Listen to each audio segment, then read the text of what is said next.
आदरणीय श्री दीपेंद्र हुड्डा जी।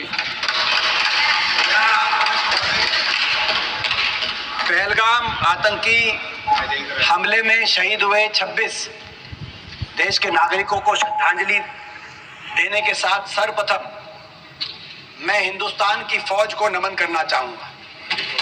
देश की फौज के पराक्रम को कोटि कोटि नमन करना चाहूंगा। देश की फौज का मैं धन्यवाद करना चाहूंगा कि ये फौज, ऐसी फौज, दुनिया की सबसे बेहतरीन फौज अगर कहीं की है तो भारतवर्ष की देश की फौज है, जिसने हमेशा तिरंगे को ऊपर रखने का कार्य किया।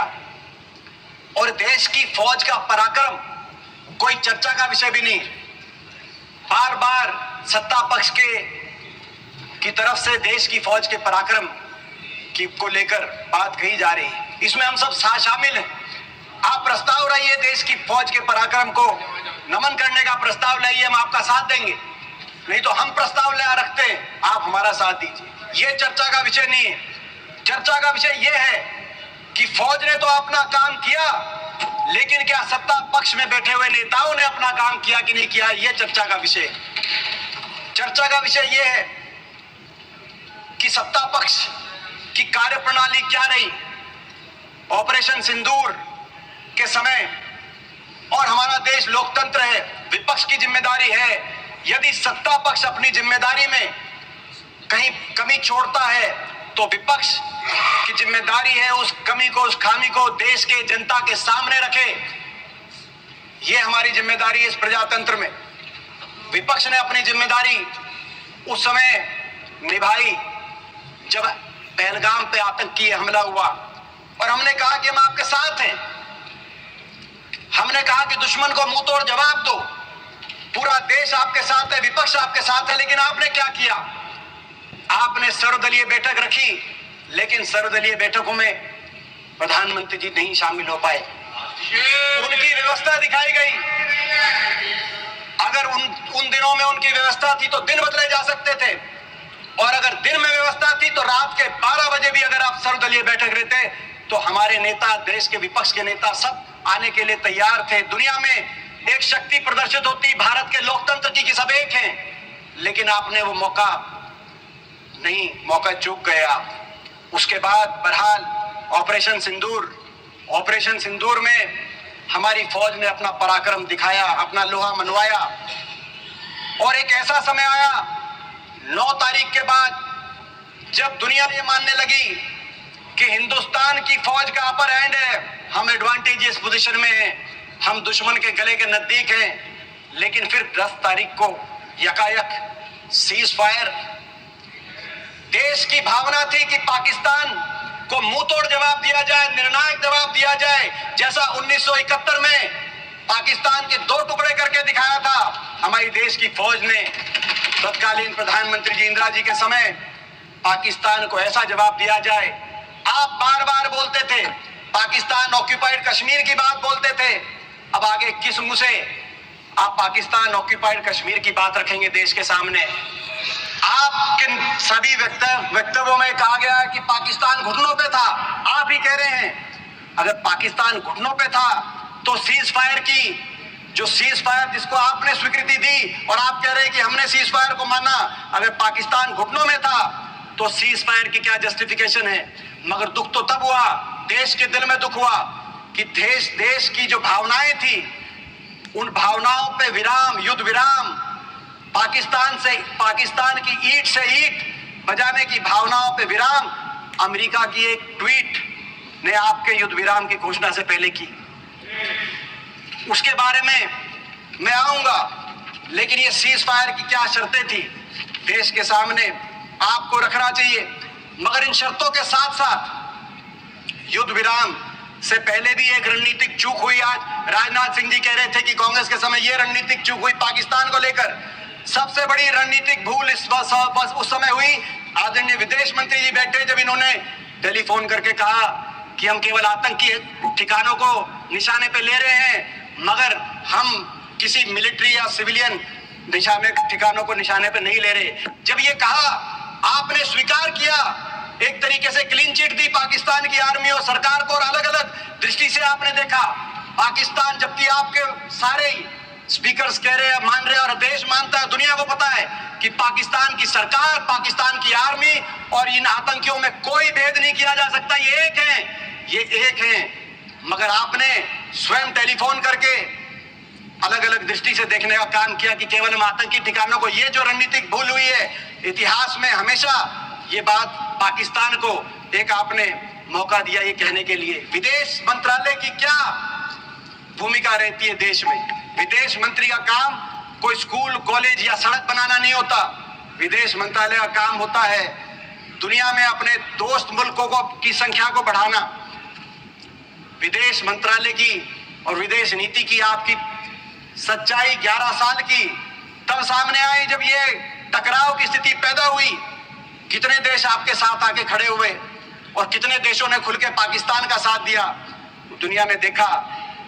और ये बात कबूलनामा अभी मेरे मित्र जय पांडा भी कह रहे थे कि देशों की तरफ से पढ़ रहे थे कि उस देश ने आतंकी हमला का निंदा करी और उस देश ने निंदा करी। मैं पूछना चाहता हूं, एक देश का नाम बताओ जिसने आतंकी हमले की निंदा भी करी और यह भी कहा कि पाकिस्तान इसके पीछे है और हम पाकिस्तान की भी निंदा करते हैं। एक देशों की तरफ से पढ़ रहे थे कि उस देश ने आतंकी हमला का निंदा करी और उस देश ने निंदा करी। मैं पूछना चाहता हूं, एक देश का नाम बताओ जिसने आतंकी हमले की निंदा भी करी और यह भी कहा कि पाकिस्तान इसके पीछे है और हम पाकिस्तान की भी निंदा करते हैं।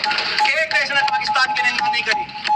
और दूसरी तरफ पाकिस्तान के साथ देने वालों की देशों में चीन, टर्की, अजरबैजान, मलेशिया जैसे देशों की, और आपके साथ एक ने भी बयान नहीं दिया।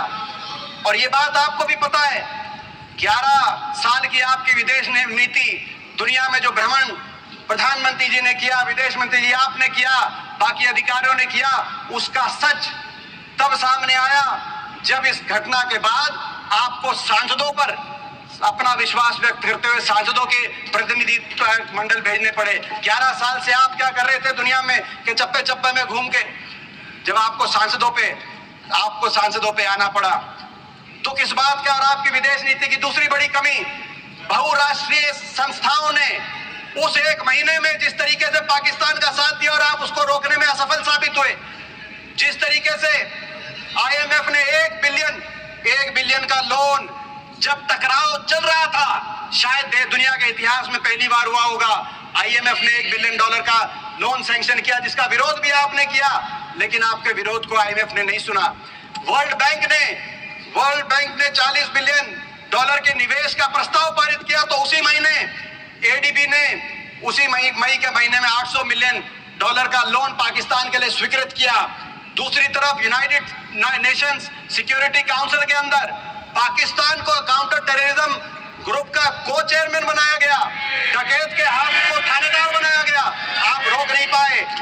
और FATF financial actor task force, जिसमें 2011 में पाकिस्तान को ब्लैक लिस्ट किया गया था, FATF में ग्रे लिस्ट में डाला गया था 2011 में यूपीए सरकार के समय, और 2022 में उसको FATF से ग्रे लिस्ट और ब्लैक लिस्ट से पाकिस्तान को बाहर निकला, लेकिन आप उसको रोक नहीं पाए। आपकी विदेश नीति में कमी, दूसरी कमी वहां है जब दुनिया के मुल्कों ने, अमेरिका और रूस जैसे मुल्कों ने भी हिंदुस्तान और पाकिस्तान को बराबर तोल दिया। ये कैसे संभव है? हम इसको कैसे मान सकते हैं? एक मुल्क आतंकवाद को पोषित करने वाला मुल्क है और दूसरा मुल्क आतंकवाद से पीड़ित मुल्क है। हम अंतर्राष्ट्रीय ऑर्डर की लड़ाई लड़ रहे हैं, लेकिन आपने देखा बार बार सभी मुल्कों ने बराबर तोल दिया। आपकी विदेश नीति की तीसरी बड़ी असफलता अमेरिका को लेकर है। ये वही अमेरिका है, हमारे इतिहास में समय समय पर अमेरिका को जब आंख दिखाने की बात आई तो हमने आंख भी दिखाई, और जब हाथ मिलाने की और मधुर संबंधों की बात आई तो पिछले 2 दशकों में अमेरिका से संबंधों में सुधार भी हुआ। हमने उतार चढ़ाव अमेरिका से संबंधों में देखा है। 1971 में जब अमेरिका ने आंख दिखाई थी कि आप बांग्लादेश के अंदर अपनी फौज मत भेजिए, तो इंदिरा जी ने मुंह तोड़ जवाब दिया था और बांग्लादेश के अंदर हमारी फौज गई थी। आंख दिखाई हमने। परमाणु परीक्षण की जब बात आई तो चाहे इंदिरा जी के समय परमाणु परीक्षण हुआ हो, चाहे अटल जी के समय परमाणु परीक्षण हुआ हो, अमेरिका ने जब रोकने की कोशिश करी तो हिंदुस्तान ने आंख दिखाई और अमेरिका के दबाव को नहीं माना। ये वही अमेरिका है, लेकिन जब अमेरिका से हाथ मिलाने की बात आई सपोर्ट की बात कर रहे थे, सपोर्ट का लेटर्स पढ़ रहे थे जय पांडा भी मौजूद थे जब राष्ट्रपति ओबामा आए थे।